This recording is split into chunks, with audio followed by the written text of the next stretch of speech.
Continuing with Chapter 8.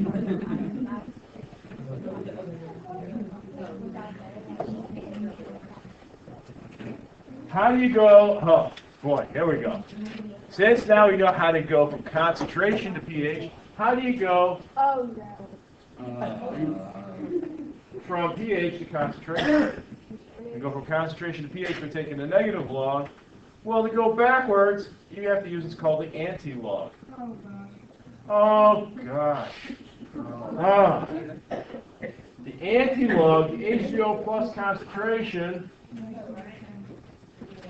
and they didn't tell you how to do the anti-log. On your calculators, the anti-log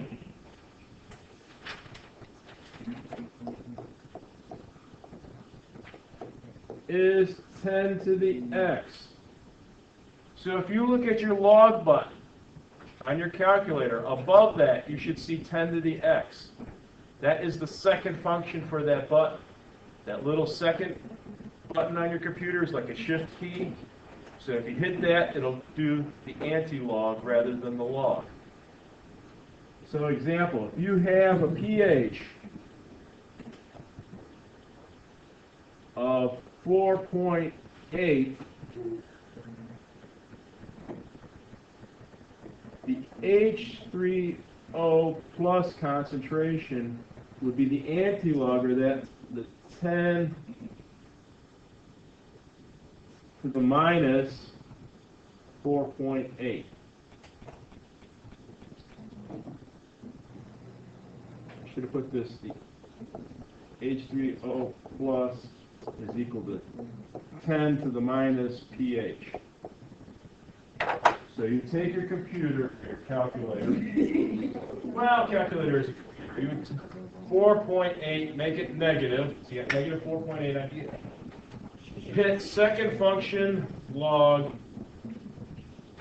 and you should get 1.58. Remember? Oh, actually, you want two significant figures because there's only one decimal point. So that should equal 1.6 times 10 to the minus 5.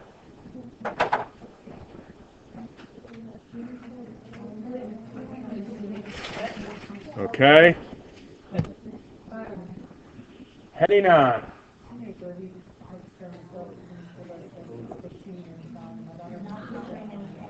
So when we look at pH,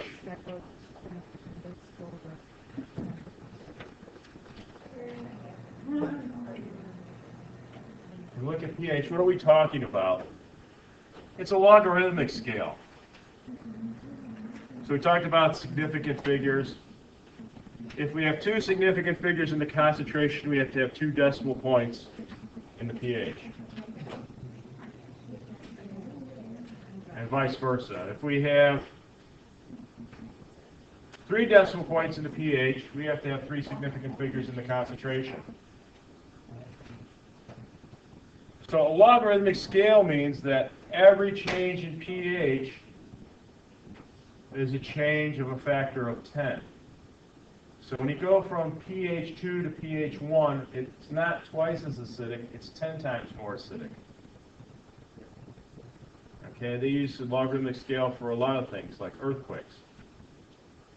So, earthquake level, Richter scale, 3, you barely feel the building shaking. 4, stuff starts falling off the wall. 5, run for your life, because each one is a factor of 10. So a factor 5 earthquake is 100 times more powerful than a factor 3. And if it gets up to an 8, the ground splits open and it swallows you. So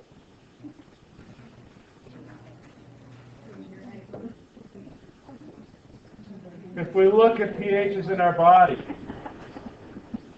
our saliva is usually slightly acidic. It helps starts breaking down the food.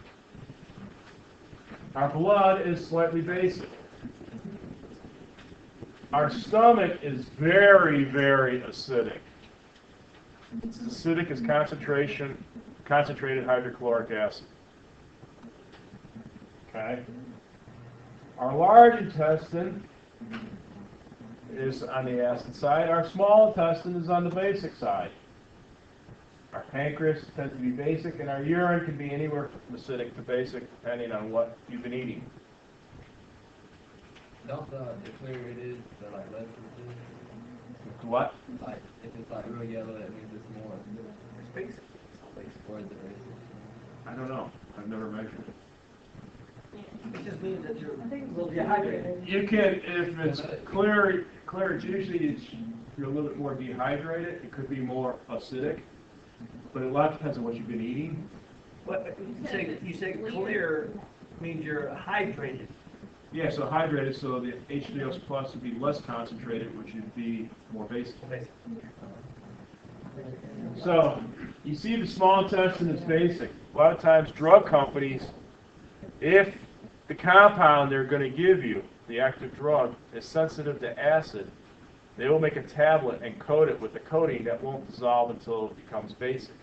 So you take the pill, and the pill actually goes all the way through your stomach, and your large intestine until it hits your small intestine. Then it becomes basic, and it dissolves there. It gets absorbed.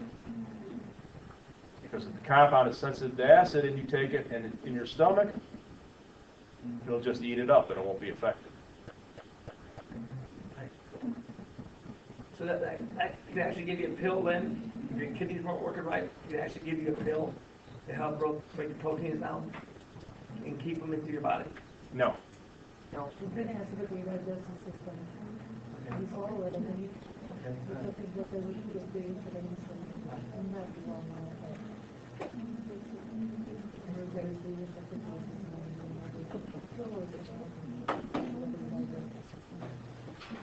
Okay. Now we're going to talk about acid-base reactions. How do they react with each other? It's called neutralization. An acid-base reaction produces a salt and water.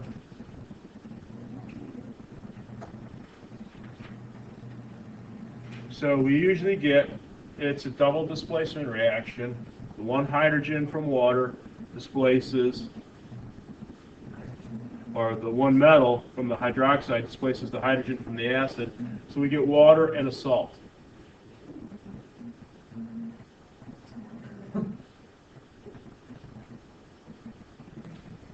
So if we were to look at, hydrochloric acid plus sodium hydroxide, we would get sodium chloride plus water. So we get a salt and water.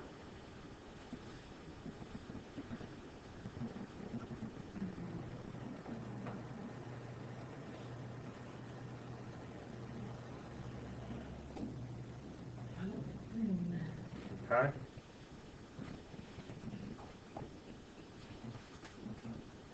So if we look at magnesium hydroxide,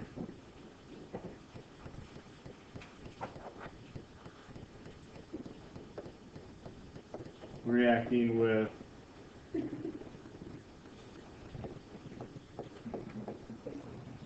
hydrochloric acid, we get water. What's the salt?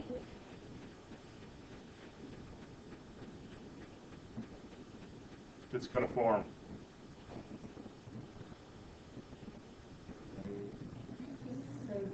Sodium, magnesium. Do what? There's no sodium in there. What is sodium? And this one. What changes places?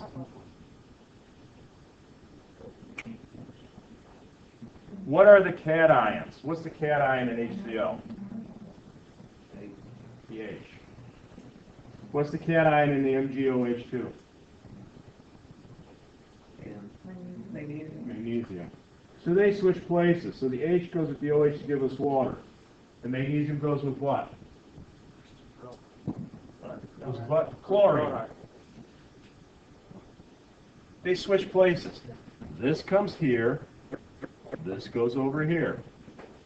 Oh, they switch places. So what's the formula for magnesium chloride? MGC. MgCl2. Because cation goes first. So is that balanced? No. No, so what do I gotta put? Extra chloride on one side. Yeah, so what do I gotta do? You gotta Two on the beginning and first. You go for the hydrogen, Put what? for the egg. Put what there? Two. 2.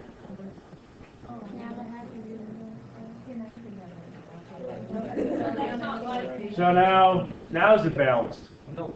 No, now what do I gotta do? Extra hydrogen. 2 in front of what? Yes. On the right side. 2 in front of the water? Yes. Now's it balanced? It isn't? Yeah. Yes. 1 magnesium on both sides, 2 chlorine, You get 2 oxygens. 4 hydrogen, 2 oxygens, 2 oxygens. Now it's balanced.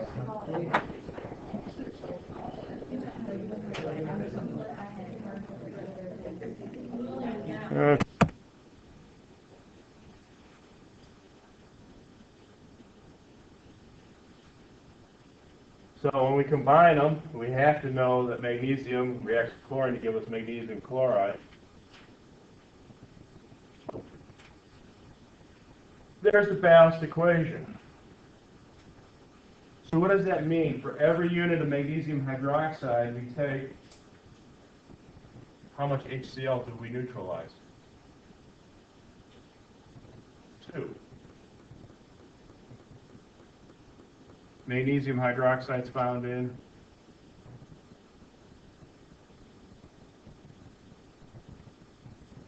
an acid that you buy over the counter. Specific? No. Nickel magnesia. That's where the magnesia comes from. So it's very efficient. It neutralizes 2 molecules of acid for each molecule it has, as opposed to, what else do they use? Sodium bicarbonate.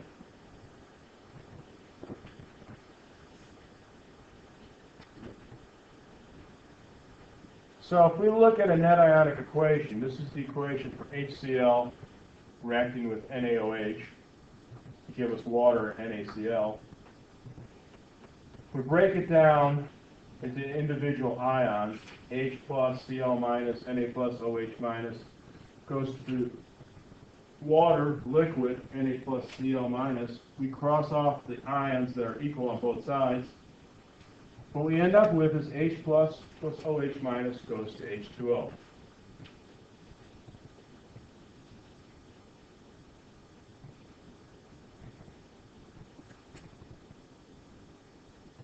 Which is just the neutralization of water.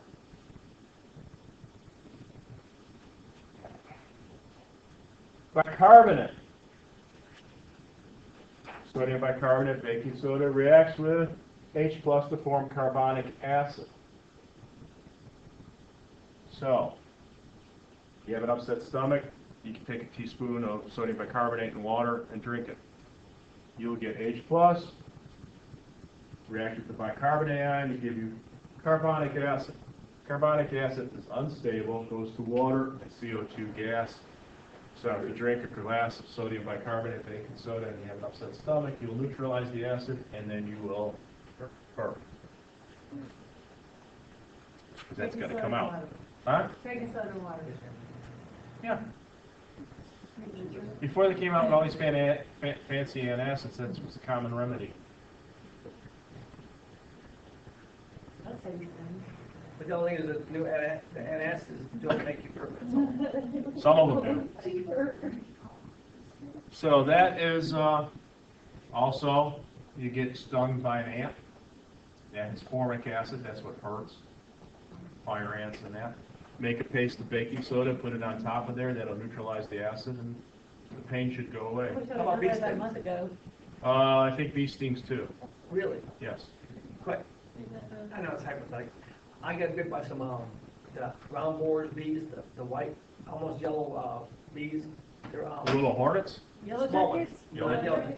It's a hornet in the ground, the Yeah, bad boys. yeah, I know, I hit about 6 of them. yeah, The thing I did when it stung, like someone stabbed me with an ice pick. yeah, Grandfather rubbed some rubbing alcohol on it, and Yep. it stopped immediately. yep. How come? I think that helps dissolve the toxin, and it's also, when you're rubbing alcohol evaporates, it cools the skin, so it just feels like it. It was bleeding. Every bit he hit me with was bleeding. I got 6 of them. They all swelled up immediately and drained water and blood. So I thought they got It's it. like this, that was this, putting rubbing alcohol on was the same effect as putting ice on it. Rubbing alcohol evaporated, made it feel real cool. The sting stopped immediately. Yeah, 'cause you put ice on it, it stops immediately. When you get somebody delicate too, you Thanks. Yeah, So, but you can put baking soda on it. Okay, cool. Thanks. Next time you go out and play with bees.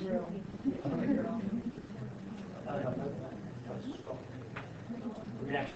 Reaction. Right, yeah. Sodium carbonate,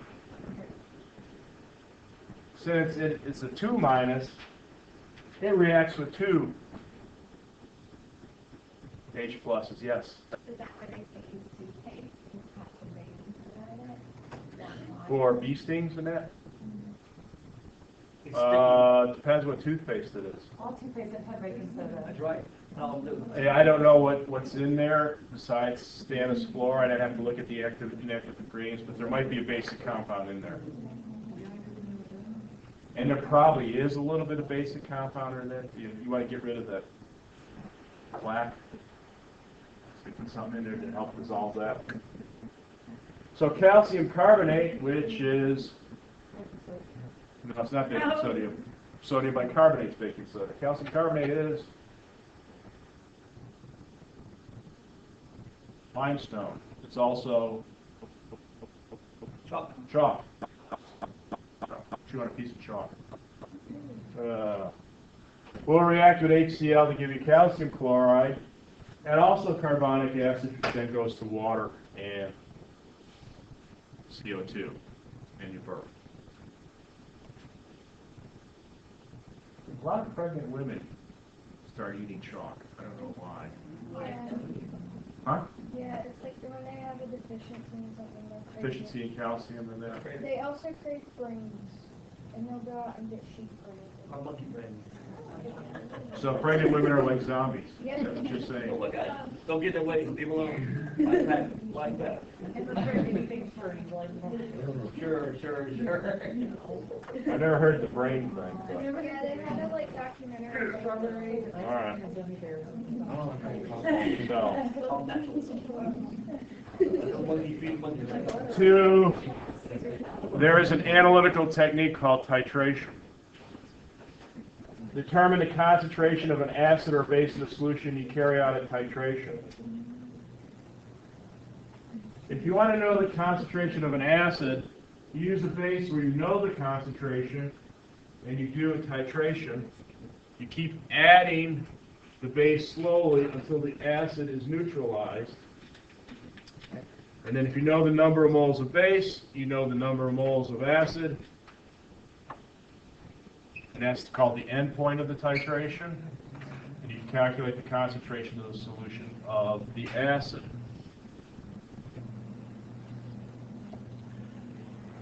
So you need to know 3 things: the volume of the base solution, the concentration, that tells you the moles of base, goes to the moles of acid, to the moles of acid, and the volume of the acid, you can get the molarity of the acid solution. Well, let's look at this.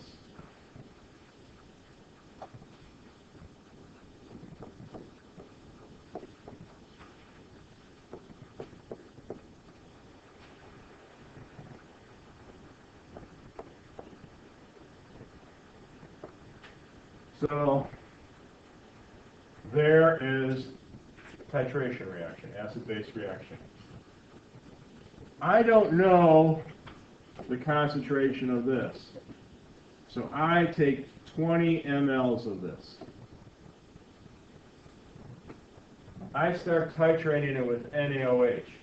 The NaOH I know is 2.0 molar. And it takes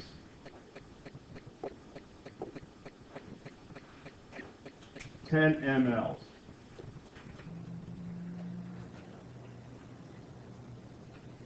What's the concentration of the acid? Well, I start at step 1 here.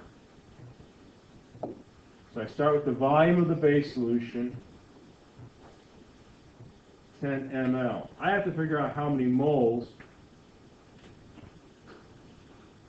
times molarity is moles of solute, 2.0 moles per liter of solution. How many mLs is that? 1 liter is how many mLs? 1,000.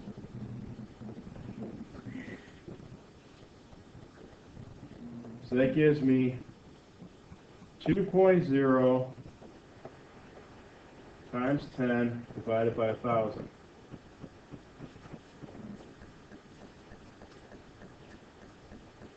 How many moles is that?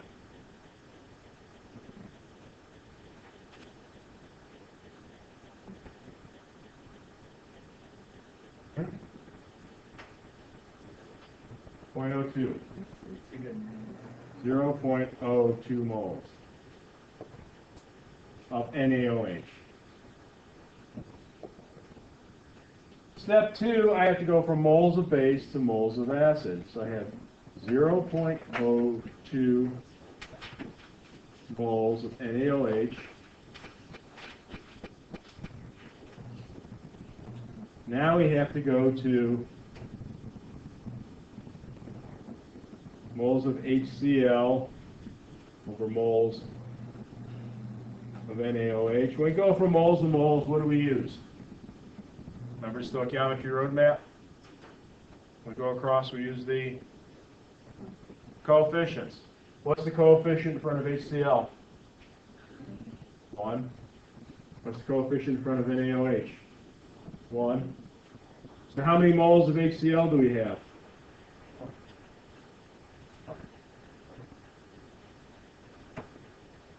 0.02 mole of HCl.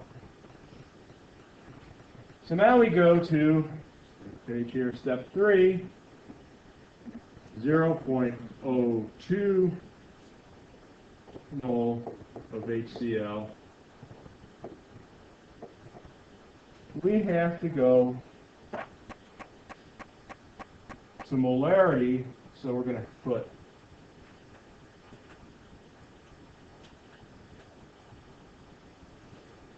moles per milliliters.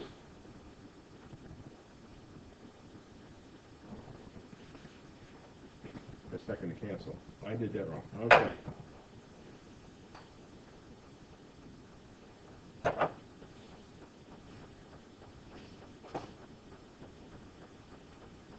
Thousand milliliters per 1 mole. That's the mole conversion. It's upside down, so the moles cancel. So what I'm going to end up with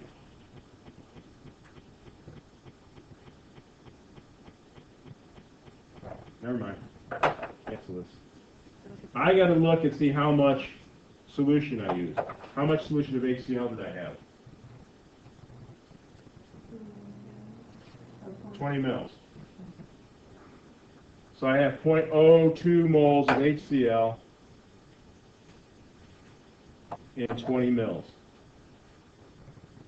which is how many liters?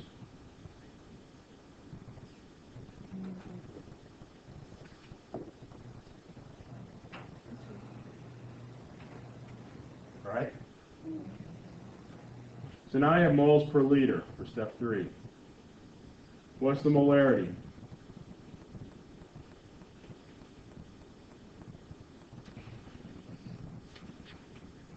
What's the molarity? What's 0.02 divided by 0.02? 1. 1.0 molar. Step 3, I gotta have moles per liter.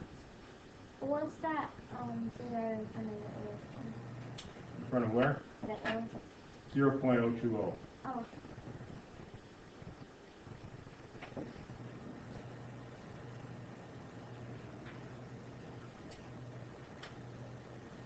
That's the long way for doing this. For monoprotic acids, I'll show you a short way.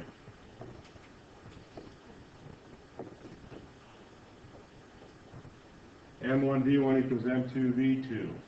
Well, what was the molarity of the HCl? We didn't know, did we? That's M1. How much did we have?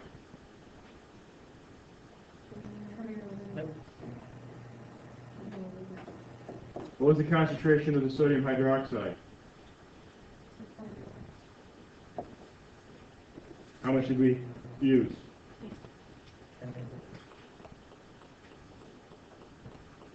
So M1 is equal to 2.0 times 10 divided by 20 .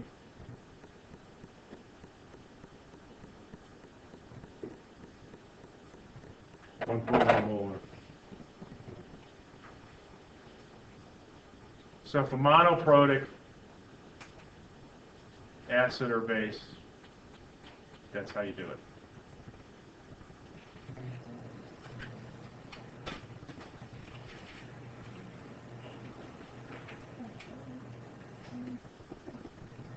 So, let's stop this a minute.